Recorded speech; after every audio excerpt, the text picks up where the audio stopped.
Welcome to our YouTube channel GG education group में आपका स्वागत है। आज हम क्लास 8 में मैथ अभ्यास 1.5 नया अभ्यास पढ़ेंगे। 1.4 तक जो है तो आपका कंप्लीट हो चुका है और मुझे विश्वास है कि आप लोग जो है तो डेली अपना होमवर्क कर रहे हैं और साथ ही फेयर कॉपी में नोट करते भी चल रहे हैं।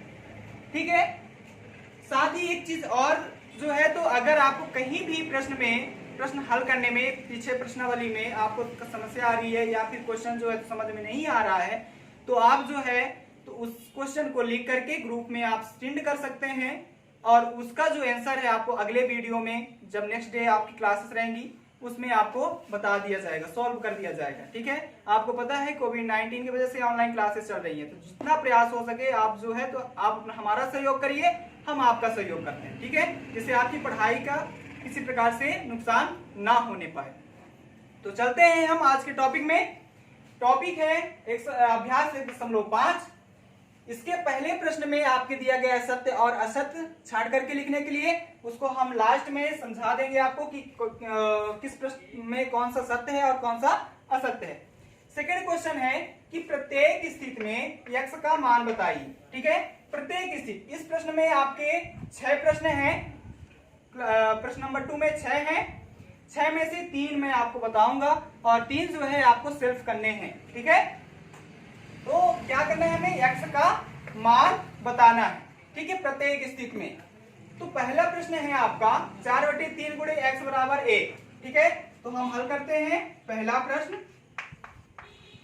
ए नंबर 4/3 गुणे x बराबर 1। अब यहां से हमें क्या सॉल्व करना है, x का मान ज्ञात करना है। ठीक है, तो x का मान अगर हमें ज्ञात करना है तो उसके पहले जो 4/3 का गुणा हुआ है x के साथ उसको हम कहां ले जाएंगे, बराबर के उस पार लेके जाएंगे। तो पहले हम लगाएंगे डिसिम्प्लाइज। डिसिम्प्लाइज कब लगता है, आपको पता है डिसिम्प्लाइज कब लगता है, जब हमें आगे भी उसी स्टेप में इक्वल लगाना होता है तब हम उसके पहले डिसिम्प्लाइज लगाते हैं। ठीक है, तो डिसिम्प्लाइज x इक्वल टू, अब आपको यह भी पता है कि जब किसी संख्या का पक्षांतर करते हैं तो उसकी चिन्ह बदल जाती है। ठीक है, तो पक्षांतर करते वक्त यहां पे भी देखें गुणा है तो गुणा को अगर किस संख्या में गुणा है तो उसका जब पक्षांतर करते हैं तो किस में हो जाएगा, भाग में हो जाएगा। ठीक है, और अगर प्लस है तो माइनस में हो जाता है, माइनस है तो प्लस में हो जाता है, भाग में है तो गुणे में हो जाता है। ठीक है, पक्षांतर करने पे चिन्ह बदल जाती है। तो 4/3 अभी गुणे में है तो उधर जा करके आपका क्या हो जाएगा, बदल जाएगा। तो जो अंश है, क्योंकि परिमेय संख्या है तो परिमेय संख्या में क्या होगा, जो अंश है वो हर में चला जाएगा और जो हर है वो अंश में आ जाएगा। तो हर वाला है 3 तो आपका ये 3 अंश हो जाएगा और अंश 4 है तो हो जाएगा हर में, यही आपका आंसर हो जाएगा। फिर आता है आपका बी नंबर। बी नंबर में क्वेश्चन है कि -3/4 प्लस x बराबर 0। तो -3/4 प्लस x बराबर 0। अब फिर आपको यहां से क्या करना है, किसका मान ज्ञात करना है, तो x का मान ज्ञात करना है। तो x का मान ज्ञात करने के लिए आप क्या करेंगे कि जो -3/4 है उसको आप पक्षांतर करेंगे। पक्षांतर करेंगे तो अभी देखेंगे, अभी ये जो 3/4 है वो प्लस में है। ठीक है, तो प्लस में है तो पक्षांतर होने के बाद किस में हो जाएगा, भाग में हो जाएगा। तो जब प्लस में है तो माइनस में हो जाएगा, राइट। तो हो जाएगा आपका डिसिम्प्लाइज x इक्वल टू, अब 0 है तो 0 माइनस, ये प्लस में था माइनस हो जाएगा और -3/4, यही आपका x का मान है। अब आते हैं ई नंबर में। मैंने आपको बताया इसमें 6 प्रश्न है, 6 में से 3 मैं करवा दे रहा हूं हाल, यहाँ पे 3 आपको सिर्फ करने हैं। ठीक है, तो ई नंबर आते हैं। ई नंबर पे क्या है, ई नंबर पे कि -5/3 जी, -5/3 गुणे 3/-4 बराबर x। अब यहां पे थोड़ा ये समझना है आपको कि अभी तक तो कह रहे हैं कि x का मान निकालना है। ठीक है, प्रश्न ही कह रहा है कि प्रत्येक स्थिति में x का मान बताइए। तो यहाँ पे तो ऑलरेडी x बराबर इतना दिया गया है तो यही x का मान होगा, बट नो, यहाँ पे देखो दो परिमेय संख्याएं दी गई हैं। ठीक है। और दो परिमेय संख्याओं के बीच में आपके गुणा भी दिया गया है, तो हमें करना क्या है, इसमें गुणा करना है। ठीक है, तो गुणा करने के लिए हम क्या करते हैं कि भिन्न की जो गुणा है उस सिद्धांत के आधार पर हम गुणा करते हैं। तो रूल क्या है गुणा करने के लिए भिन्नों का, कि अंश का अंश से और हर का हर से हम गुणा कर लेते हैं। पहला रूल तो ये। दूसरा है कि अगर उनका तिर्यक भाग जा रहा है, उन परिमेय संख्याओं का तिर्यक भाग अगर जा रहा है, तो हम तिर्यक भाग दे करके जो बचेगी संख्या है उनका हम अंश का अंश के साथ और हर का हर के साथ गुणा कर लेते हैं। ठीक है, तो यहाँ पे आप देखिए कि इन परिमेय संख्याओं का तिर्यक भाग जा रहा है 3 1 जा 3, 3 1 जा 3, कट जा रहा है, तो हम क्या करेंगे, कट कर देंगे। ठीक, कट गया। अब बचा क्या, -5/1 और 1/-4 बच गया। अब क्या करेंगे कि जो बचेगा उसका अंश का अंश के साथ और हर का हर के साथ गुणा कर लेंगे। तो -5 गुणे 1, तो 5 कम 5, तो -5 हो जाएगा। और 1 का गुणा -4 के साथ करेंगे, तो 4 एकम 4, -4 हो जाएगा। यहाँ पे डिसइंप्लाइज लगेगा, इक्वल टू x, माइनस से माइनस कट जाएगा। ठीक है, बचेगा क्या आपका 5/4, ये किसका मान हो जाएगा, x का। यही आपका आंसर है। ठीक है, तो इस प्रश्न में आपके 6 प्रश्न हैं, 6 में से 3 हमने आपको समझा दिए हैं, बाकी के 3 आपको सिर्फ करने हैं। ठीक है, अब अगला क्वेश्चन है तीसरा नंबर।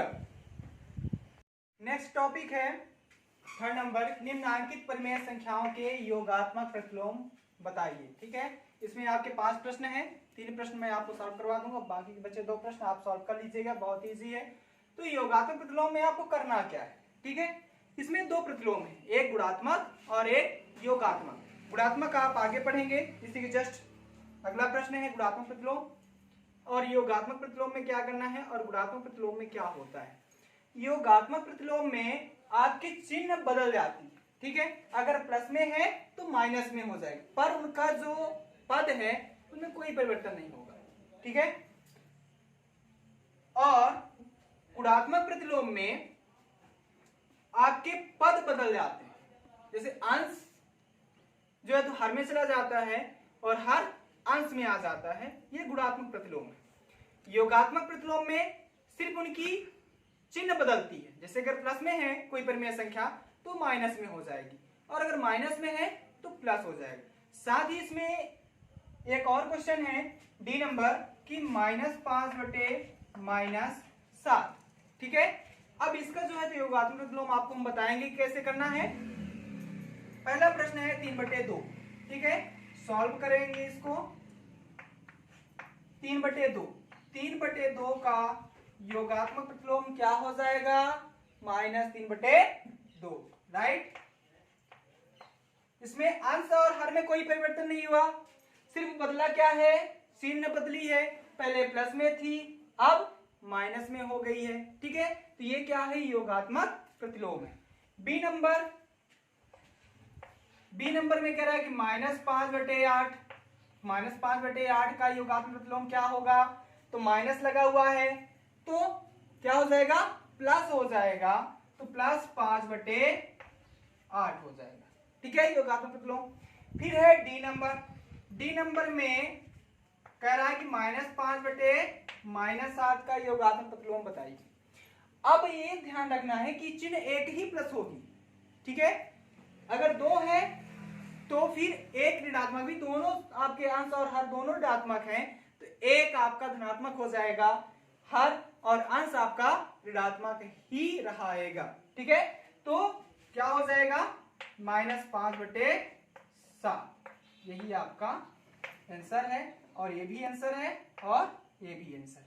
ठीक है, बाकी के बचा अगला एक और है, 0 का योगात्मक प्रतिलोम 0 ही होता है। ठीक है, कोई अन्य संख्याएं नहीं होती, 0 का 0 होगा। ठीक है, यानी कि 0 है तो -0 कर दो आप। ठीक, तो अब आता है आपका 4th नंबर का क्वेश्चन कि निम्नांकित परिमेय संख्याओं के गुणात्मक प्रतिलोम इजाद कीजिए। इसके पहले हमने आपको बताया कि योगात्मक प्रतिलोम में क्या होता है और अब गुणात्मक प्रतिलोम। योगात्मक प्रतिलोम में आपके चिन्ह बदल जाते हैं, अंश और हर में कोई परिवर्तन नहीं होता। गुणात्मक प्रतिलोम में चिन्ह के साथ, चिन्ह जो है तो वही रहेगी, प्लस है तो प्लस रहेगा, माइनस है तो माइनस रहेगा, सिर्फ इनके क्या बदल जाएंगे, अंश हर में चला जाएगा और हर अंश में आ जाएगा।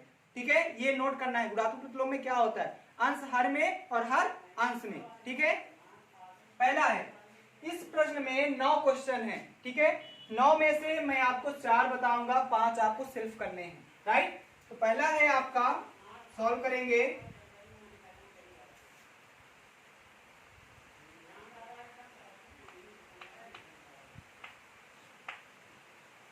ए नंबर 8/13 का गुणात्मक प्रतिलोम बराबर क्या हो जाएगा, 13/8। ठीक है, क्या हो जाएगा, 13/8। हमने बताया कि अंश जो है हर में आ जाएगा, तो अंश 8 था तो हर में आ गया, और हर जो 13 है वो अंश में आ जाएगा तो 13 हो गया। फिर है सी नंबर। ठीक, सी नंबर में है 19/-15।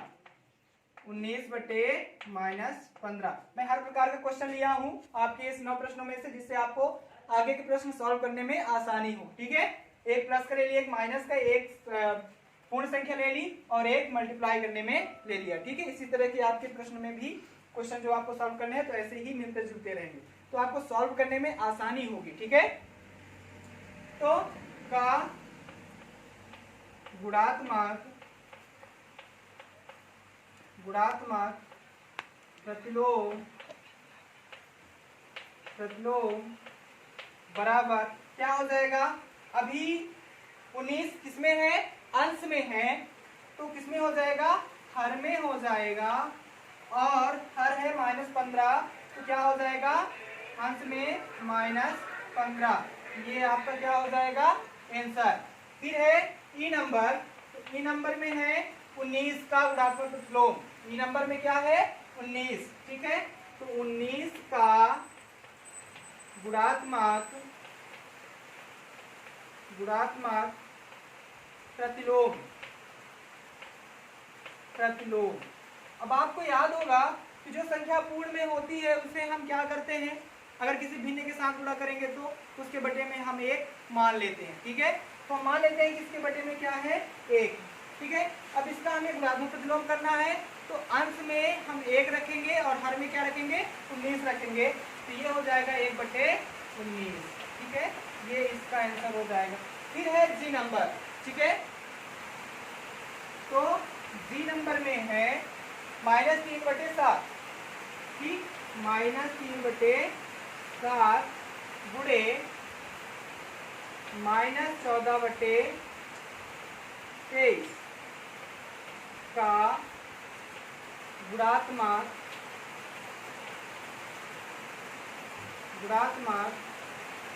प्रतिलोम क्या होगा, तो यहाँ पे 2 परिमेय संख्याएं हैं। ठीक है, क्या है, 2 परिमेय संख्याएं हैं, एक -3/7 और दूसरा -14/23। क्या हो जाएगा कि हमें इस परिमेय संख्या का भी गुणात्मक प्रतिलोम करना है और इस वाले संख्या का भी गुणात्मक प्रतिलोम करना है, तो करते हैं। ये हो जाएगा आपका 7/-3 गुणे और 23/-14 हो जाएगा। अब यहाँ पे आप ध्यान दीजिए कि जब हम किसी परिमेय संख्या का गुणा करते हैं तो क्या होता है, गुणा करते हैं तो हम अंश का अंश से और हर का हर से गुणा कर लेंगे। ठीक है, तो हम गुणा करके भी सॉल्व कर सकते हैं या फिर तिर्यक भाग करके भी सॉल्व कर सकते हैं। तो गुणा करके देखते हैं, 23/161, 23/161 और 14 क्या है, 42। तो 42 में 161 का अगर हम भाग करेंगे तो 23/6 आएगा। क्या आएगा, 23/6 आएगा। और अगर हम तिर्यक भाग करके देखें तो तो फिर ये भाग करने में थोड़ी जल्दी सॉल्व हो जाएगा ये प्रश्न, आपको पूरा करने में आसानी होगी। तो 7 एकम 7, 7 दूनी 14, ठीक है। अब बचा क्या आपका 23 एकम 23 और माइनस माइनस प्लस हो जाएगा 3 दूनी 6, तो ये आपका आंसर हो जाएगा, ठीक है। अब आता है आपका